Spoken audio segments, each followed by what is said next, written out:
it's getting desperate now. That property's sat there for about 4 or 5 weeks. Not only have I just spent 8 grand of my own money, nothing I wouldn't say to his face, to be fair. I've got this issue with the water main, but very unconventional, but bad example basically towards your customer.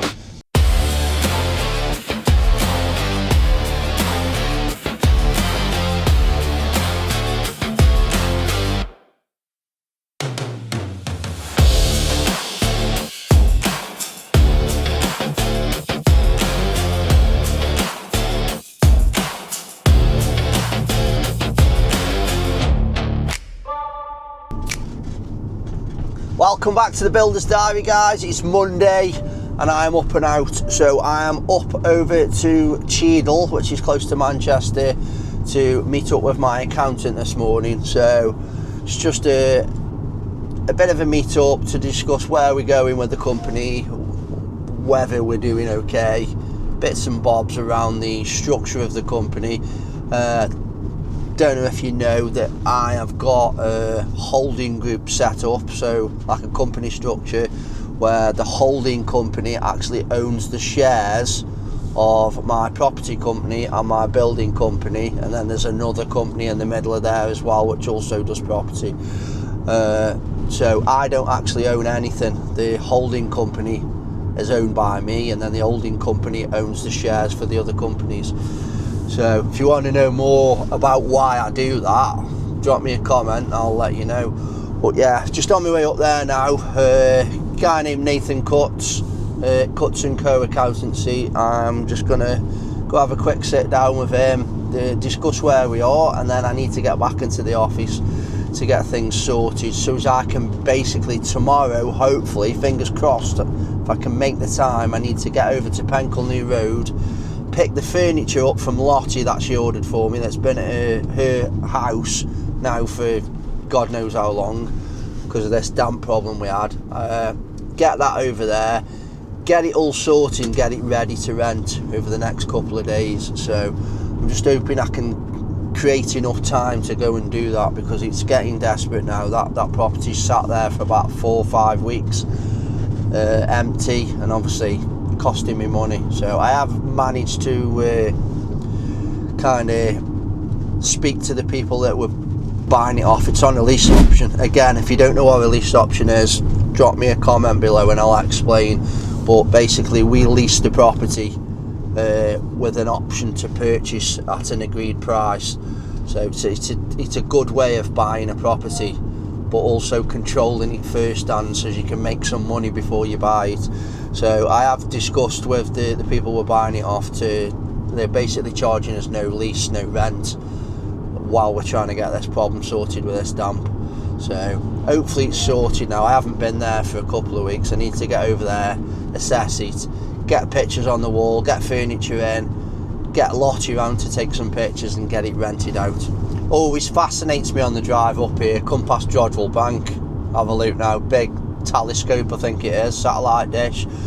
I remember going there as a kid and learning all about space. It used to fascinate me like space did when I was a kid. I used to love science, so God knows why I became a builder. Back in the van. So we are just come out of the accountants. Everything looks pretty good, to be fair. Everything seems like it's going in the right direction. A few bits of advice around like taxation and stuff like that, which I needed, which is part of the reason why I went there. All caught up now with where I need to be with them, because obviously to send emails out left, right and centre, and get to a point where I'm struggling to know what's what with them, because we've got 4 companies with them.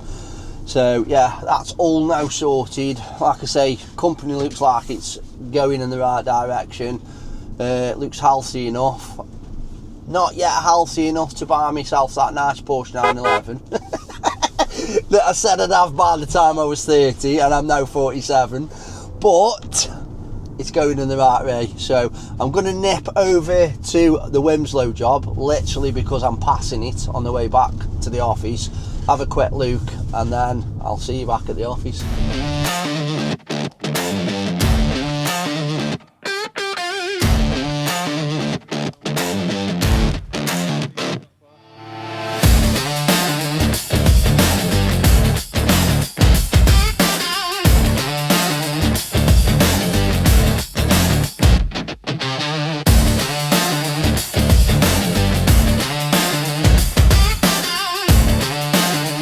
Just nipped over to the Wilmslow job now on my way because I'm literally plastering. So we've got a plasterer here, we've got 2 of our lads here just doing some bits and bobs for the plasterer, first fix stuff, and then they need to have a good tidy up. Dylan's actually here as well doing his report, so let's go have a look round and see what's going on.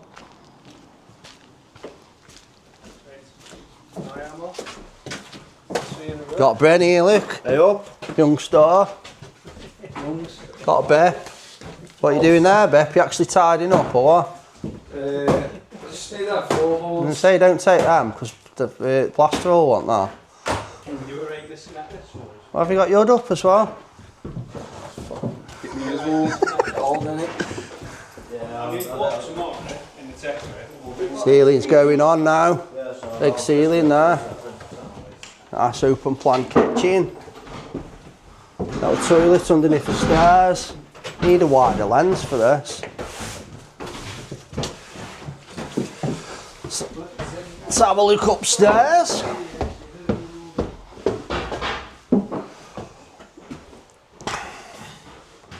So yeah, pretty much all boarded now. I'm ready for skimming. So looks like a different house, doesn't it?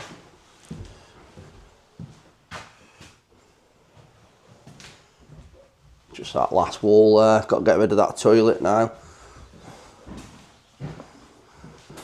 So yeah, this is your typical kind of extension, refurb. So the old property's been stripped back to brick. Extension's been built on the back, which is a bit of a kind of double and single story together. If you have a look here, you can see that we've got the lower section, which has got a flat roof on, which is single story. And then the side bit, which is basically double extension.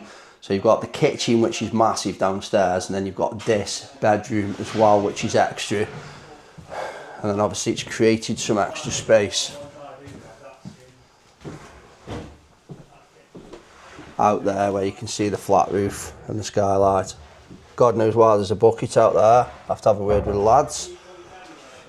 Tell them get rid of that. But yeah, I'm now off back to the office. I'll see you there.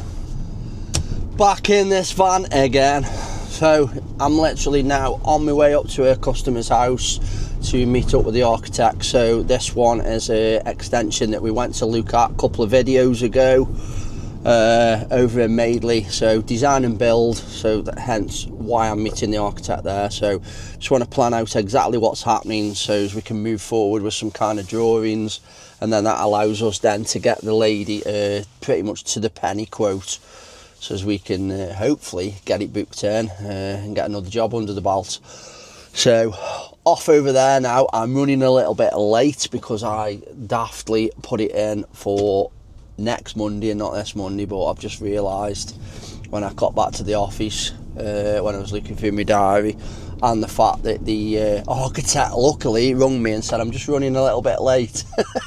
So that's played out nicely for me, but I'm still probably going to be a little bit later than him. But yeah, let's get over there now, have a look. Don't like being late, you know, it sets it's a bad thing, and it's a bad example basically towards your customer of what the future brings. You know, if I'm going to be late for actually pricing the job, what's he going to be like when we're actually turning up to do the job? That's how I think. So really hate it. So it's not very often that I'm late. I'd rather be 10-15 minutes early. Always been like that, you know. If you're on time with me, you're late. So let's get over there. Anyway, I'm nattering too much. Bit of a strange situation, this one. So the customer has said that there's an extension down the road that she wants to basically copy. So I'm literally following her and my architect now in the car just to go and have a look at this extension. Very unconventional, but if it gets a sale, who cares? Morning guys, we're back and it's Tuesday. So this morning I've spent quite a bit of time, to be honest, flicking through Rightmove. So this is obviously to do with the property side of what I do. So we've got Baskerville Road, which is getting, obviously it's second fix pretty much now. Kitchen's arrived. Got this issue with the water main, but you know, we'll get that sorted. Just going to put a new water main in, I think. apply through a new stop top. And then we have identified that we could probably get a cylinder in the utility room where we were going to put a kitchen cupboard, and probably just do away with that and put the cylinder there. So that'll be a lot better method. Obviously plenty of hot water then for the showers.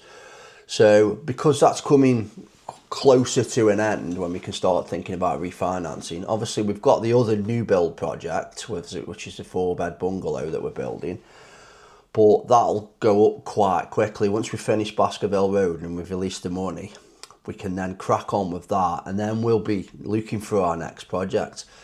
With the fact that conveyancing takes so long and the old procedure of buying a property just takes so long, you need to get something in your pipeline. So I've been basically flicking through Rightmove. If we have a quick look, I'll spin the camera around now. So I have saved all of these potential properties and bits of land by flicking through Rightmove. A lot of last night and a lot of this morning. So what I tend to do, if you notice, if you look at the added date, some of these were added, like some of the further ones down were added like last year. So what I want to be doing is finding properties that have been on the market for a while, maybe struggling to sell them because they're absolutely knackered, which is not a problem for us because we're a building company. And then we go in after it's been on for a long time. It allows us to bid quite low because by this point they're either desperate to sell or they're not that desperate and they're just happy for it to sit on the market. So if we put our offer in, it's refused, it's not an issue, just move on to the next one. But by playing it at like a game of numbers, we can put almost silly offers in on some of these properties, and if one lands and we get it cheaply, we've got a deal. So that's kind of my strategy, and I'm not too fussy what I do, whether it's a buy-to-let, whether it's a small HMO, or whether it's a piece of land and we can build primarily bungalows out, because I love how quickly bungalows sell. So, but yeah, that's what I've been doing this morning. I've got to go and drop my van off finally for an MOT. I've managed to get it booked in about half an hour, and then back in here. And then I've got invoicing and stuff to catch up on that I need to. And then we literally, this morning, had another job booked in. Small, I say small garage conversion. It's a 40 grand job, so it's not small. But yeah, jobs are coming in now. So let's get away and get that done.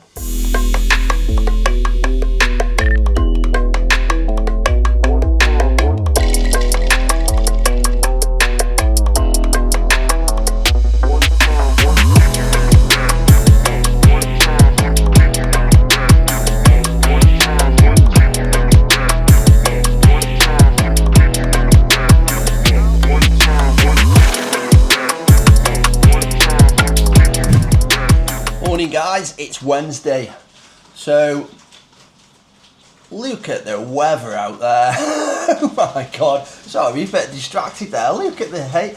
This country's never right. Literally, it was bright sunshine 10 minutes ago. Now it's hailing and raining like it's some kind of monsoon. Have a look at that. Jesus Christ almighty, that's ridiculous. But yeah, where was it? So currently in the office this morning. Dylan's out doing his rounds, just checking on sites. Hey up, I'm at Blurton Road. It's just started raining. But one thing we've started to struggle with in this office is IT. Now, I've always managed with what I've got. I've got a decent MacBook Pro, but it's the very basic version, which is fine for just doing what I'm doing here, you know, internet, using the systems, Monday and stuff like that. It does struggle sometimes with Monday. That's because of the Safari, I think. Should be using Chrome, but I hate the fact that you buy something and you can't use the stuff that's on there because something's not designed for it. But yeah, basically where we're struggling is to do with you guys. So obviously shooting all of this video, it's got to be stored somewhere. So I bought a cheap hard drive. When I say cheap, it was like 100 quid. So, but in the world of hard drive, that's cheap. So I bought this hard drive and I've been storing the stuff on there, and I've also been using my very basic MacBook. I think it's a MacBook Air actually, not a MacBook Pro, which is relatively new. It's a couple of years old, but it's been really struggling when I come to edit. And now I've basically filled my storage. I've got an 8 TB storage facility, but it's not an SSD, it's a normal spinning hard drive. And when I come to edit, I'm forever getting buffering and all sorts. Plus the fact that over on the other side of the desk for Dylan, we have got this desktop Mac, which has always been brilliant. It's really fast. It's a top end one. I purchased it probably about, I don't know, maybe 10 years ago, and it was the best one you could buy because it was for video editing. At the time I was editing video for my mate's mountain bike brand. Yeah, and it was the best one I could buy, but with all of the updates and stuff now, it's really slow. So, and I can't even get, Monday to work properly on it. So Dylan is struggling on that. We have got another desktop Mac down in one of our storage units down the garden, but again, that's about 15 years old. So we're struggling with older technology at the minute. So I'm currently looking for a storage device first off, and I've been told to look for the NAS, which is a network attached storage, which can basically link up to any of the computers in the office so anyone can access them. So, but they're mega money. They're like for, like an 8 TB, 16 TB, something like that, which I need. I'll fill that up quite quickly with all this footage. You're talking like nearly £1,000. And then the Mac that I need to do the editing, it's got to be quite a fast processor. It's got to have a lot of memory. So you're talking a couple of grand minimum, really, maybe £3,000 for one of those. So, and this is where companies like start to struggle. It's kind of with the amount of costs that we've got coming in from the government, with the bloody national insurance hikes and minimum wage hike and everything else that goes along with running a small business. Everything's also more expensive. Don't know whether that's anything to do with Brexit or COVID, or I'm not that interested, to be fair. I just know that stuff is expensive nowadays, especially when it comes to IT, storage, things like that, because they've got you by the balls. They all know that we need to store things. Everyone's taking pictures day in, day out. You look at someone's iPhone, it's probably got thousands of pictures on there. We're putting stuff on Facebook and Instagram, and storage is massive at the minute. So yeah, these NAS systems, very basic ones, like £1,000, and then I've managed to find a Mac that will do what I need for £2,000. That's refurbished. So you know what I mean, £3,000 bill there just to get your office running properly, and that's just for the two of us. Imagine if I had 4 or 5 of us in the office, which I don't think we ever will, to be fair, because I've got my model. I want to be at like 10 guys and perhaps 3 people in the office, which is basically me, Dylan, project managing, and then someone to do all the administration, so accounting, bits and bobs, answering the phone, stuff like that. So that's where I've been this morning, just down a bit of a rabbit hole, trying to find out the cheapest option, which is not going to be basically outdated this time in 6 months, that we can buy, and then obviously working out whether we can afford it as a company. So old ChatGPT there, uploading all of my accounts in there, all of my up and coming bills and stuff like that, and I've just said, can I afford this purchase? And it seems to think yes, but I just want to double check. I get really get this guilty feeling when I buy something like that, even though it's not for me, it's a tool for the company. Are you with me? But yeah, the watch thing, I've always wanted a tag watch since I was a kid, since I went to college and saw the old copies of the tag. I had a copy actually, and always said I'd have one by the time I was 30. Same with the Porsche 911. If you look on my screen now, let's see if I can just thingy that. There you go, there's my vision board. That's the only thing I want out of life.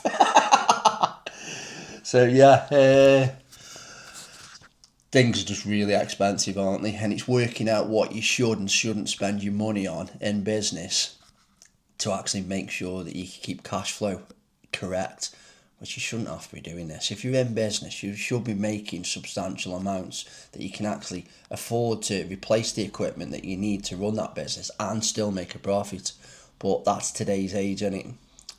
This lovely government that we've got at the minute are determined to kind of drive small businesses out of business, I think. So it has been one of them days. So not only have I just spent £8 of my own money on a kitchen for my own property that, to be honest, we need, but I've been putting it off because it's £8. Martin has just basically told me that he's leaving. He's only been here 2 months. So, but I could see it coming anyway, you know, the fact that he wanted to get his plumbing qualification under the belt, which he's kind of used one of my jobs to get his evidence. I wondered why the boiler was going on the wall before the plastering was going to happen. Not normally, it normally goes on in the second fix. It's probably the reason why he did it, because he wanted to get photographs for his evidence. So, quite selfish, to be honest, to be fair, and he's a mate going back 30 years. So, I know a lot of you'll ask what if he watches this, what if he does. There's nothing I wouldn't say to his face, to be fair, and if anyone who's like a local on this channel who's watched any of my videos, you'll know I say what I say, you know what I mean? Whatever's in my mind gets said. So, now I've got to go up and pay for this kitchen, but also Dylan's computer's just flipping died, pretty much, so we've got to buy a new computer for the office as well. So, bit of a shit day all round, but we are getting some fancy new tech, so yeah, one of them days. Let's go and crack on, get up Howdens and get this kitchen paid for.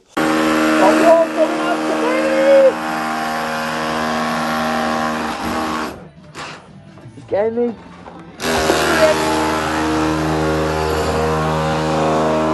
Right to the skip.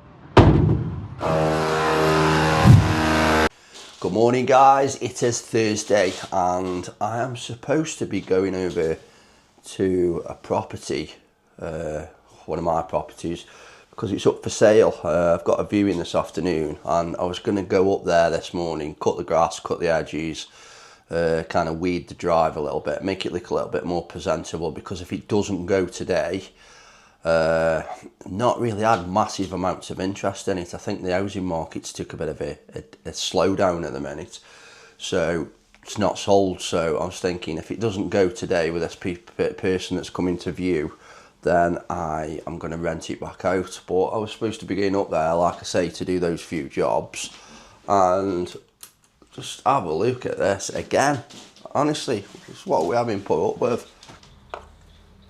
So yeah, it's absolutely sopping wet out there. So can't be really cutting the grass, and that's just going to end up carving it all up. And then, to be honest, I don't fancy standing outside in the rain doing it. So thought those days were gone, but yeah, I've still got to go up there for the viewing. But hopefully this dies off a little bit and I can chuck the lawnmower on the back of that pickup there and just get over there and get it done. I also need to get over to Blurton Road, just to, I know this is dragging on so long. We've got this wall that just keeps, you know, it keep getting damp. So we've replaced the whole of the roof because we had a few places upstairs around the chimneys. We tried to replace the flashing, we tried recapping the chimneys and ventilating them, all the classic stuff to stop any bits of damp coming in. And like I say, we ended up replacing the whole roof because we just thought the roof must be knackered. So, but 2 places it completely dried up, it's fine. All it needs is a bit of painting. And then one wall, it just won't dry.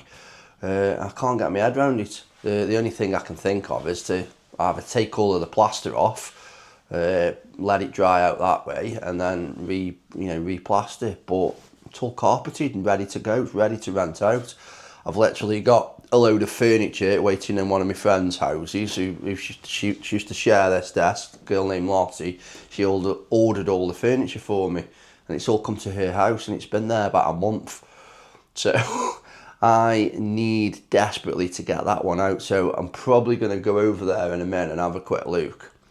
And if it's still damp and it's not drying out still. It's not helped by the fact that it hasn't stopped raining. All we've had is damp weather, so we've had no heat coming through the brickwork from the warm weather to dry it out. That because it's a solid 9-inch wall, that's how it would have to dry. It would have to dry from heat coming outwards, inwards, or the opposite way around, so heat transfer.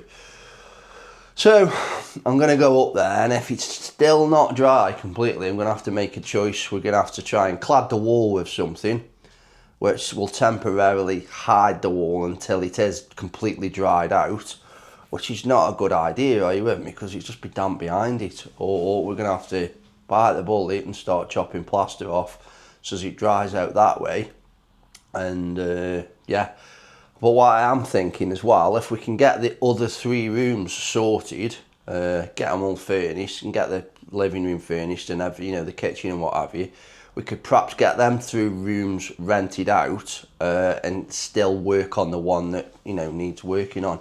And then hopefully when that's done, we can get that one rented out. I'm going to speak to Lottie about that and see what she thinks. So currently here now at Ford Green Road, we've got this viewing, and yeah, it's absolutely tipping it down still. So have a look at this. This is why I wanted to come this morning and just cut the grass and, you know, do a bit of weeding and stuff. So as you can see, all the edges are overgrown, they need cutting. And then the drive, yeah, it's like 2 steps. Let me see if I can get in. So obviously the grass needs cutting as well. And then all the bloody weeds have come through, look. And the drive, so I need to come and do this, get it all cleaned off. So yeah, pain in the arse. So, but as you will see also, like I've said, if it doesn't go today, because she's been back 3 or 4 times, so you'll see that the to let board has also gone up as well. So yeah, we've decided if it doesn't go today, like I say, this girl that's coming to have a look, this is her 3rd visit, so she's a bit of a tyre kicker, to be honest. So if she doesn't decide she's having it today, it's going up for let. So, and it'll be gone probably by the end of next week, because it always goes really quickly, this one does. It's a nice house, you know what I mean? Look at it, it's quite nice. Back in the van now.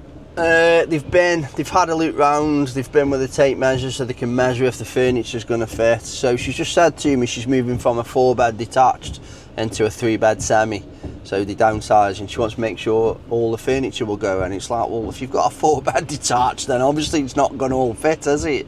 You're going to have to get rid of some stuff. But yeah, she's still not made an offer. Tell a lie, she did make an offer of 175, and I said yeah, but it has to go quickly, so I'm not sure if she's actually sold her property or not. So she says she's going to get back in touch with me this afternoon. If she does, she does. If she doesn't, it's now up for let. Lottie will get that sorted, and I'm pretty certain it'll be gone by the end of the week. But I need to get back here at some point when it's dry to cut these flipping edges, get that grass cut and get the garden weeded properly, because it just looks a bit of a mess at the minute. So, but I can't do anything when it's constantly raining. So let's get back to the office now. I've got stuff that I need to pick up in there.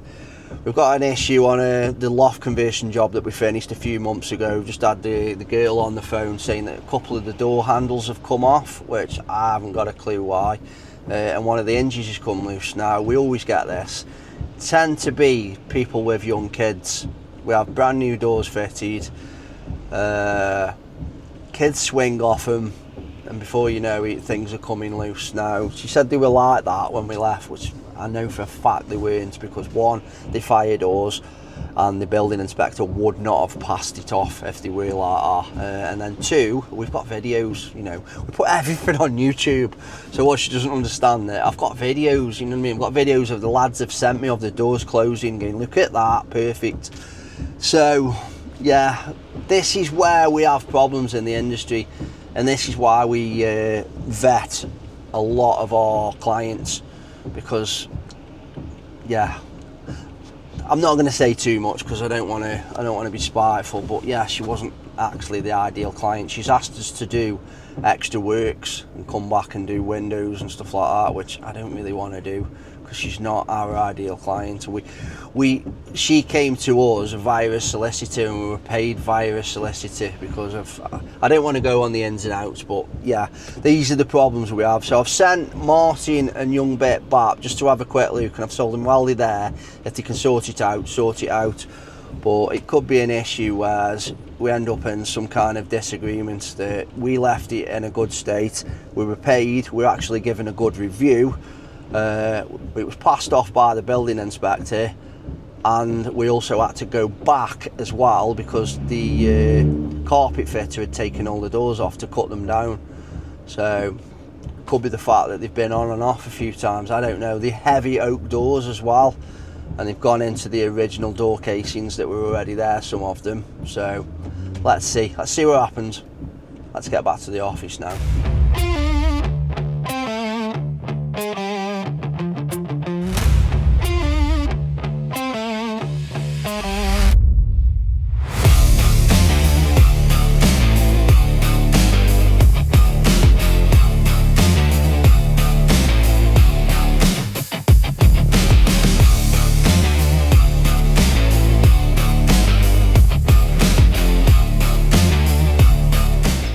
Every day, both do all like that side of things, and then yeah, I sort of, I wouldn't say we've got like designated roles as such. Okay, so he's a tradesman as well then? Yeah. So you both, so you said you've got 3 extensions on at the moment, so how would that normally run then? Would you, who'd manage the projects, or would you just go like sort of, have you got a group of lads that go from one build to the next, or how do you do it? Good morning guys, it's now Friday and I'm in here basically trawling through Indeed because Martin's now said he's leaving us, as you've probably heard before. So yeah, we are now not only a carpenter joiner down, he was obviously, you know, doing all of our plumbing work as well. So we've still got Bryn who's registered, but the problem we've got now is we've just applied for a registration with A-Gas, or Gas Safe, or whatever it's called these days. And we've been accepted because obviously we've still got Bryn, he's down as our engineer, but they obviously want to come out and do an inspection within 3 months just to check that everything's okay. Yeah, so I'm a little bit mired because Bryn is only a young lad, so I was relying on Martin being there with him, kind of just to back him up. Even though Martin's not Gas Safe registered, he's still got the experience. So any questions that were asked, yeah. So I've basically got 3 months now to get Bryn up to where he needs to be with his confidence. So when this guy comes out and inspects, he'll obviously inspect some of the work that we've done, and then obviously want to ask Bryn some questions and check that he's got the right tools and stuff like that in place. But we're still a joiner down. Obviously we've got a couple weeks back where Josh left, so we're a bricklayer down already, and then Corey's obviously, Corey's not left because he was always off and on. He's got a job where he does power station work, where he goes and does it every so often. So we generally fill in the gaps, which were quite big gaps working for us. And he was a really good painter and decorator, great labourer. You could put him on site and he'd keep it spotlessly clean. So we are technically 3 lads down now. So we've grown the company to the point of where we wanted it for now, just to try and get that consistency of work and what have you. And then we were going to grow again to 10 to 12 lads.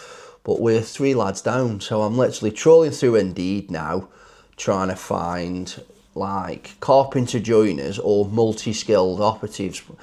The reason we need multi-skilled lads is because there might not always be carpentry and joinery, because we only do like 3-4 jobs. You know, it could be the case of how things are sequenced out, there might not be any joinery for a few days. So we always ask the lads to kind of drop in with other trades when they're waiting for their trade to come round.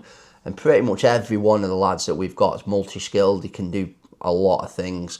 So that's what we're looking for. So if you're in the market for a new start, you're in Stoke-on-Trent or close by, and you want to work for a company that does things right, we've got all the systems in place, we pay fairly, you know what I mean, we're fair with the lads.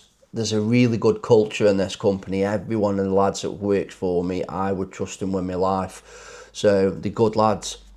So if you're interested, like, get in touch via our Instagram or drop me a comment here, and we can have a chat. But yeah, that's my day today doing that. I'm waiting for a delivery turn up as well. I've just sent Dylan over to Baskerville Road because we've now had a new stop tap fitted. We've had the pressure tested at the stop tap. If you have a look here, up there, I'll show you the video. Will CI from Staffs. I've attended the property today and we've obviously had your new boundary box installed. This boundary box then gives the ability to have a meter fitted and also be able to fit a standpipe, which means we can take a pressure and flow for you. So in terms of your pressure, as you can see there, you're getting just over 2 bar pressure there, which is above the minimum standard of 0.7 that Severn Trent has to provide you. In terms of flow, now my flow cup only goes up to 25 litres a minute, which means I can only advise you that you're getting greater than 25 litres a minute. I can't give you an accurate figure, but the minimum standard is 9 litres a minute. So I'll just introduce the flow now to you. As you can see, your water's absolutely rocketing out of there. There's no flow issues whatsoever with the water. I'll just get the tap fully open. And I'll introduce my cup now, and as you can see, when I introduce the cup, the water is absolutely rocketing out the top of the cup. So in terms of your pressure and flow, you're well above the minimum standards. Okay, thank you. So that says that we've got now good pressure, we've got good flow at the stop tap. So I've just asked him to go and test inside the house again, in case that was where the problem was, that was where the bottleneck was.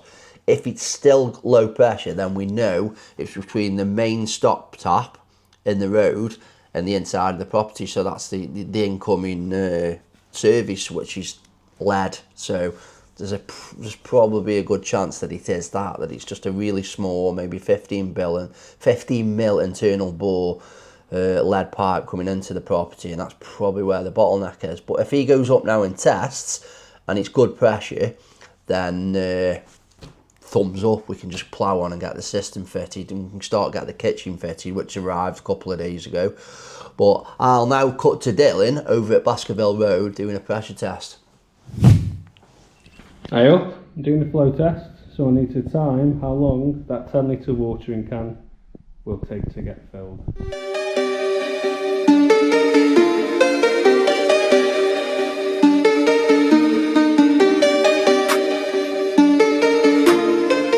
Done. So that took 1 minute to fill 10 litres. I'm going to test one more time just in case. I'm not going to record that. And then that's it. Saturday morning, guys, and I'm currently on the M6 and on my way down to Milton Keynes. So today is the Property and Entrepreneur Summit, which I've been to for the last 2 or 3 years. So heading down there, let's see what's going on.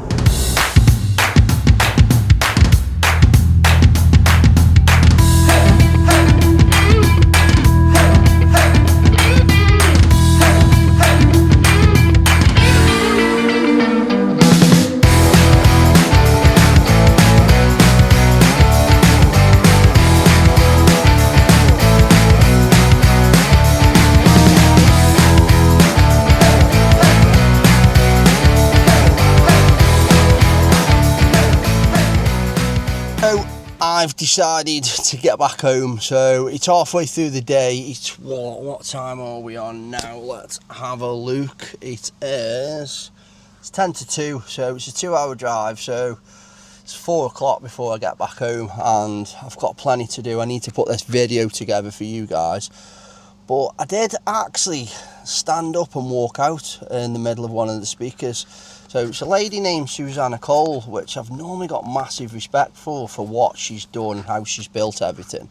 But she started talking about builders and basically said, when you find your builder, you need to find one that is quite early in their journey, so they're hungry for work, so they generally come in cheaper, and then basically rinse them, you know, get the cheap prices off them, get the work done, and then when they start getting more expensive, basically when they realise they're not making a profit, then ditch them and have other builders in the background ready to replace them. Now, I'm sorry, but that's the worst fucking advice I've ever heard come out of a property educator's mouth in my whole life. It's not good at all. You need to build relationships with your builders so you've got longevity, so you can work together and have a win-win situation for a long time.